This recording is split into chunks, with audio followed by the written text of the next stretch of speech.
येथे पंचशील ध्वजाची विटंबना, ऑल इंडिया पॅन्थर सेनेकडून नवीन ध्वजाचे अनावरण. हसनाळी ता.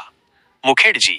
नांदेड. काही दिवसांपूर्वी हसनाळी गावात मनुवादी प्रवृत्तीच्या व्यक्तींकडून पंचशील ध्वजाची विटंबना करण्यात आल्याची घटना घडली होती.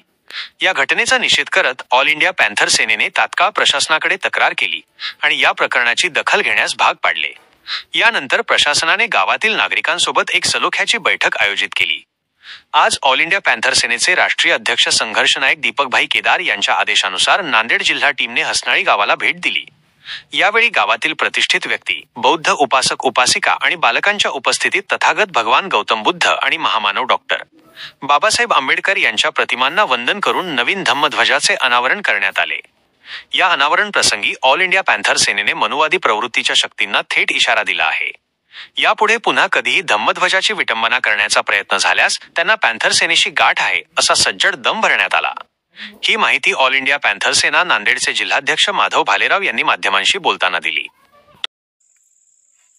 जर का या झेंड्याला कोणी हात लावण्याचा प्रयत्न केला तर गाठ या पॅन्थरशी आहे असं समजावं.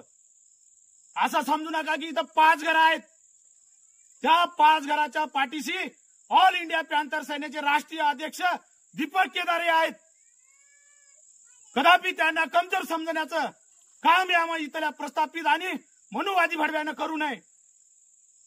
जर का पुन्हा या झेंड्याला हात लावण्याचं काम केलं तर ऑल इंडिया पॅन्थर सेनेच्या माध्यमातून महाराष्ट्रभर आंदोलन करण्याची आम्ही भूमिका घेऊ.